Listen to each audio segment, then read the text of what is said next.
Hello friends, હું દીપ્તિ વ્યાસ અને તમારું સ્વાગત છે ઇંગ્લિશ ગ્રામરના લેક્ચરમાં. વિદ્યાર્થી મિત્રો, આપણે ઇંગ્લિશ ગ્રામરમાં આજે નવો ટોપિક શરૂ કરવા જઈ રહ્યા છીએ. ટેન્સીસ ત્રીજો પ્રકાર, સિમ્પલ ફ્યુચર ટેન્સ, સાદો ભવિષ્યકાળ.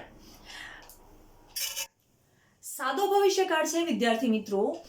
સાદો ભવિષ્યકાળ કોઈ પણ ક્રિયા નજીકના ભવિષ્યમાં બનવાની હોય તો એવા વાક્યોને સાદા ભવિષ્યકાળમાં દર્શાવવામાં આવે છે, લખવામાં આવે છે. દાખલા તરીકે હું એમ કહું કે આવતીકાલે હું બહારગામ જઈશ અથવા તો આવતીકાલે હું અમદાવાદ જઈશ, તો એને કેવી રીતે લખાય? I shall go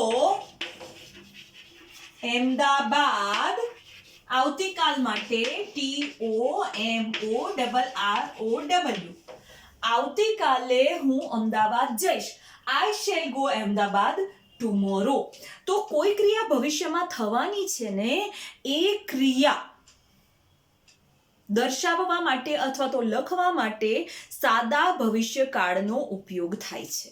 હવે સાદા ભવિષ્યકાળમાં જે વસ્તુ તમારે યાદ રાખવાની છે ને વિદ્યાર્થી મિત્રો, એ વસ્તુ યાદ રાખવાની છે કે કયા પ્રોનાઉન સાથે તમારે શેલ લેવું કે વિલ લેવું. શેલ અને વિલ શું છે?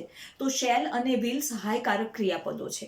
ક્રિયાપદની સાથે, ક્રિયાપદની આગળ તમારે શેલ કે વિલ મૂકવાનું છે. એ પણ કોને જોઈને?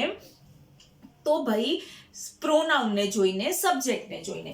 તો એક વસ્તુ યાદ રાખજો, આઈ અને વી સાથે ગ્રામરની દ્રષ્ટિએ હંમેશા શેલ વપરાય છે. આઈ શેલ, વી શેલ, અને એ યુ ધે, હી, શી, ઈટ અને કોઈ પણ નાઉન, બીજું કોઈ પણ સંજ્ઞા આપી હોય એ બધા સાથે વિલ વપરાય છે. ફરીથી કહું છું, શેલ અને વિલ સહાયકારક ક્રિયાપદ છે. મતલબ કે મારે ટુ ઈટ એટલે ખાવું, એને ભવિષ્યકાળમાં ફેરવવું છે કે ખાશે, બરોબર? તો હું કેવી રીતે લખીશ? સબ્જેક્ટ આપ્યો હશે એના પ્રમાણે શેલ અથવા વિલ મૂકીને હું ઈટ લખીશ. I shall eat, we shall eat. હું ખાઈશ, અમે ખાશું. You will eat. તું ખાઈશ. They will eat. તેઓ ખાશે. He, she eat, will eat. તે ખાશે. તો વસ્તુ એ યાદ રાખવાની છે કે આ સહાયકારક ક્રિયાપદ છે જે ક્રિયાપદની આગળ મૂકવામાં આવે છે. શેલ અને વિલ સાથે, શેલ છે એ તમારે આઈ અને વી સાથે લેવાનું છે, અને વિલ છે એ તમારે બાકી બધા પ્રોનાઉન અને કોઈ પણ નાઉન એટલે કે સંજ્ઞા સાથે વાપરવામાં આવે છે. You will, they will, he will, she will, it will, Deepti will, Anita will, Ram will. તો કોઈ પણ નામ સાથે વિલ મૂકવામાં આવે છે. તો એક આ વસ્તુ તમારે યાદ રાખવાની છે. બીજી જે વસ્તુ યાદ રાખવાની છે વિદ્યાર્થી મિત્રો, એ વસ્તુ છે સાદા ભવિષ્યકાળના કીવર્ડ્સ, એટલે ઓળખ સૂચવતા શબ્દો. એવા શબ્દો કે જે દર્શાવે છે કે આપેલ વાક્ય છે એ આપેલ વાક્ય સાદા ભવિષ્યકાળનું છે. તો કયા છે એ શબ્દો? તો ભાઈ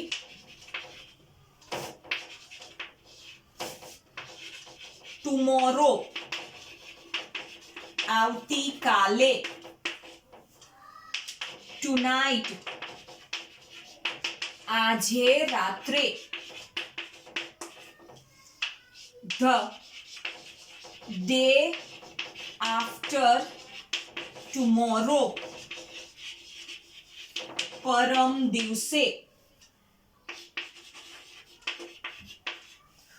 ટુમોરો એટલે આવતીકાલે, અને એના પછીનો દિવસ જેને આપણે ગુજરાતીમાં પરમ દિવસે કહીએ છીએ. પછી એવી જ રીતે બીજો વર્ડ છે ઇન ફ્યુચર, ભવિષ્યમાં. બધા બહુ કોમન સાદો ભવિષ્યકાળ સૂચવતા શબ્દો છે. આ સિવાય બીજા જે ઓળખ સૂચવતા શબ્દો છે એ શબ્દો છે નેક્સ્ટ વીક, મંથ, યર, જેનો ગુજરાતી અર્થ થાય છે આવતા અઠવાડિયે, આવતા મહિને, આવતા વર્ષે. તો આ વસ્તુ પણ સાદો ભવિષ્યકાળ સૂચવે છે. એવી જ રીતે બીજો શબ્દ છે in a day or two. સામાન્ય રીતે આપણે ગુજરાતીમાં એવી રીતે વાત કરીએ એકાદ બે દિવસમાં, બરોબર છે. તો એકાદ બે દિવસમાં આવી રીતે શબ્દ આવતો હોય તો પણ એ સાદો ભવિષ્યકાળ જ સૂચવે છે.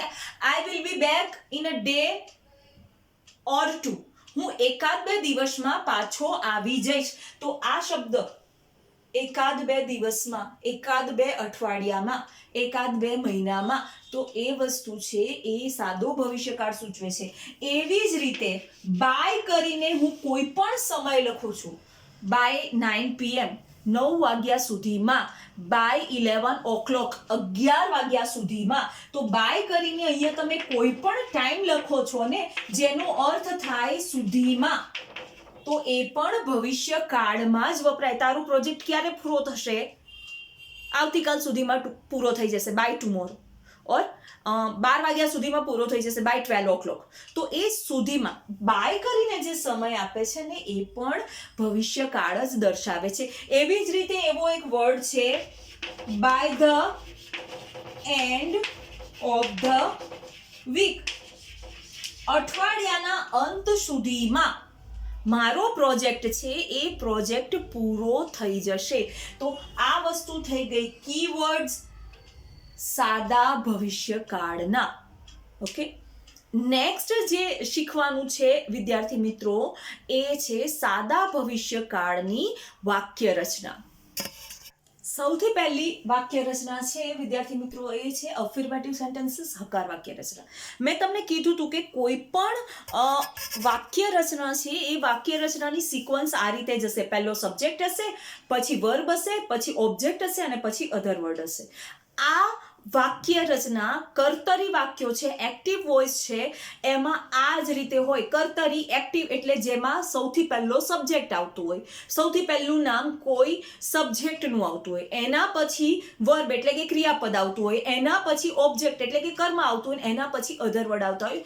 તમામ કાળમાં એક્ટિવ વોઇસમાં આ જ 4 સિક્વન્સ યાદ રાખવાની છે: સબ્જેક્ટ, વર્બ, ઓબ્જેક્ટ અને અધર word. SVO. Subject, verb, object અને અધર વર્ડ. અધર વર્ડ તરીકે બહુ બધું હોઈ શકે. સમય દર્શાવતા શબ્દો હોઈ શકે, એડજેક્ટિવ હોઈ શકે, એડવર્બ હોઈ શકે, ઘણી બધી વસ્તુઓ હોઈ શકે. હવે અફર્મેટિવ સેન્ટેન્સ હકાર વાક્ય રચનામાં તમારે વાક્ય રચના આમ થશે: સબ્જેક્ટ પ્લસ શેલ અથવા તો વિલ પ્લસ વર્બ ક્રિયાપદનું મૂળ રૂપ V1. અહીંયા આગળ તમે શેલ વિલ મૂકો છો એટલે અહીંયા આગળ કોઈ દિવસ V2 નહીં આવે. તો V1 plus object plus other word. આ થઈ ગયું હકાર વાક્ય. હવે આને હું ઉદાહરણ સાથે સમજાવું તો કેવી રીતે? તો હું એવું કહું કે ભાઈ અનિલ આવતીકાલે કાર ચલાવશે. તો સબ્જેક્ટ કોણ થશે? અનિલ. પછી મેં તમને કીધું તું કે કોઈ પણ નાઉન આપ્યું છે, નાઉન એટલે નામ કે સંજ્ઞા, એ નાઉનની સાથે હંમેશા વિલ આવે. તો અનિલ વિલ ચલાવશે એટલે ડ્રાઈવ. શું ચલાવશે? એ આપણું ઓબ્જેક્ટ એટલે કાર. અને tomorrow other word. Anil will drive car tomorrow. Anil આવતીકાલે કાર ચલાવશે. એવી જ રીતે I અથવા we shall visit you next week. હું અથવા અમે will visit મુલાકાત લેશું તારી આવતા અઠવાડિયે. હું અથવા અમે આવતા અઠવાડિયે તારી મુલાકાત લેશું. તો I અને we સાથે હકાર વાક્ય છે એ હકાર વાક્યમાં શેલ પ્લસ V1 આવે, બાકીના બધા સાથે will પ્લસ V1 આવે છે. તો આ વસ્તુ થઈ ગઈ હકાર વાક્ય રચના. હવે આવે છે નકાર વાક્ય રચના, નેગેટિવ સેન્ટેન્સ. નેગેટિવ સેન્ટેન્સની ફોર્મ્યુલા કઈ થશે? તો ભાઈ subject plus shall or will, પછી નકાર છે એટલે તરત જ નોટ મૂકી દેવાનું, plus V1 plus object plus other word. આ નકાર વાક્ય રચના છે, એ નકાર વાક્ય રચના બની. યાદ શું રાખવાનું છે? જ્યારે સાદા ભવિષ્યકાળની નકાર વાક્ય રચના બનાવવાની છે ત્યારે શેલ અને વિલ પછી તરત જ નોટ મૂકવાનું અને પછી V1 આવે. મતલબ કે શેલ અને વિલ અને V1 ની વચ્ચે નોટ મૂકી દો એટલે વાક્ય રચના નકાર બની જાય સાદા ભવિષ્યકાળની. ઉપર તમે જુઓ, શેલ વિલ પ્લસ V1 તો હકાર વાક્ય, shall will plus not plus V1 તો એ નકાર વાક્ય થયું. હવે આગળનું વાક્ય, Anil will drive car tomorrow, એનું નકાર કરીએ તો ભાઈ કેવી રીતે થશે? તો ભાઈ Anil will not drive car tomorrow. Anil આવતીકાલે કાર ચલાવશે નહીં. સિમ્પલ નકાર. બીજું વાક્ય હતું I or we shall visit you next week. નકાર કેવી રીતે થશે? I or will shall not visit you next week. હું અથવા અમે આવતીકાલે તારી મુલાકાત લેશું નહીં. તો વિદ્યાર્થી મિત્રો, આ વસ્તુ થઈ ગઈ સાદા ભવિષ્યકાળની નકાર વાક્ય રચના. હવે વિદ્યાર્થી મિત્રો આવે છે સાદા ભવિષ્યકાળની પ્રશ્ન વાક્ય રચના, ઇન્ટરોગેટિવ સેન્ટેન્સ. ઇન્ટરોગેટિવ સેન્ટેન્સમાં શું કરવાનું? તો ભાઈ પહેલા સાદા વર્તમાન કાળમાં જોયું તો ડુ ડઝ આગળ કરવાનું, સાદા ભૂતકાળમાં જોયું તો ડીડ આગળ કરવાનું. તો અહીં આગળ ઇન્ટરોગેટિવ સેન્ટેન્સમાં આપણે શેલ વિલ આગળ કરી દેશું. તો ભાઈ વાક્ય રચના આવી રીતે થશે, શેલ અથવા will plus subject plus V1 plus object plus other word plus question mark. કશું જ નથી કરવાનું. અહીં આગળથી શેલ વિલ ને તમે સબ્જેક્ટની પહેલા મૂકી દો છો એટલે સાદા ભવિષ્યકાળનું પ્રશ્ન વાક્ય થઈ ગયું.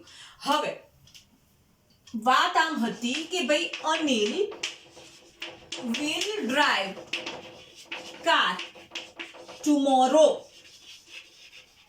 તો આ વસ્તુને પ્રશ્ન વાક્ય મારે બનાવવું છે તો હું વિલ પહેલા મૂકી દઈશ. Will Anil drive car tomorrow question mark. આ પ્રશ્ન વાક્ય થઈ ગયું. આવતીકાલે અનિલ કાર ચલાવશે, મેં ક્વેશ્ચન માર્ક મૂકી દીધું, શેલ આગળ લઈ લીધું. તો આ વસ્તુ થઈ ગઈ સાદા ભવિષ્યકાળની સિમ્પલ ફ્યુચર ટેન્સની ઇન્ટરોગેટિવ પ્રશ્ન વાક્ય રચના. હવે વિદ્યાર્થી મિત્રો આવે છે આપણી છેલ્લી વાક્ય રચના, ઇન્ટ્રોનેગેટિવ. ઇન્ટ્રોનેગેટિવ પ્રશ્ન નકાર વાક્ય રચના. પ્રશ્ન નકાર વાક્ય રચનામાં શેલ વિલ આગળ આવશે અને એમાં નોટ પણ આવશે અને છેલ્લે ક્વેશ્ચન માર્ક પણ આવશે. ચાલો એની વાક્ય રચના લખીએ. તો ભાઈ શેલ અથવા will plus subject plus not plus V1 plus object plus other word plus question mark. Shall મૂકો, વિલ મૂકો.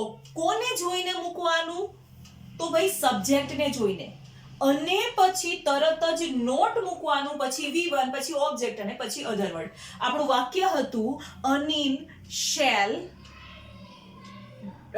Anil will drive car tomorrow. હવે આનું પ્રશ્ન નકાર બનાવવું છે તો અનિલ સાથે વિલ આવે એટલે હું અહીં આગળ વિલ મૂકીશ, પછી સબ્જેક્ટ મૂકીશ જે અનિલ આવશે.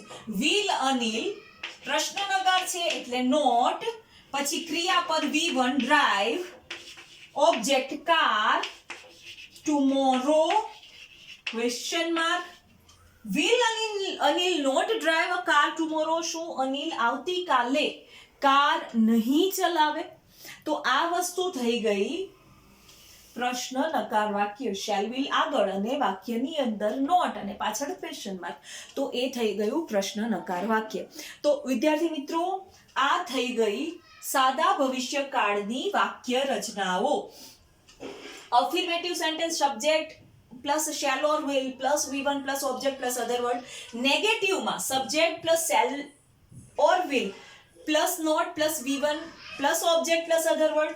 એવી જ રીતે ઇન્ટ્રોગેટિવમાં shall or will plus subject plus V1 plus object plus other word. અને ઇન્ટ્રોનેગેટિવમાં shall will plus subject plus not plus V1 plus object plus other word plus question mark. તો આ થઈ ગઈ સાદા વર્તમાન કાળના કીવર્ડ્સ થઈ ગયા, સાદા વર્તમાન કાળના કીવર્ડ્સ અને એની વાક્ય રચનાઓ. હવે પછીના લેક્ચરમાં આપણે સાદા વર્તમાન કાળના ઉપયોગો વિશે અભ્યાસ કરીશું. ત્યાં સુધી take care, B happy and good bye.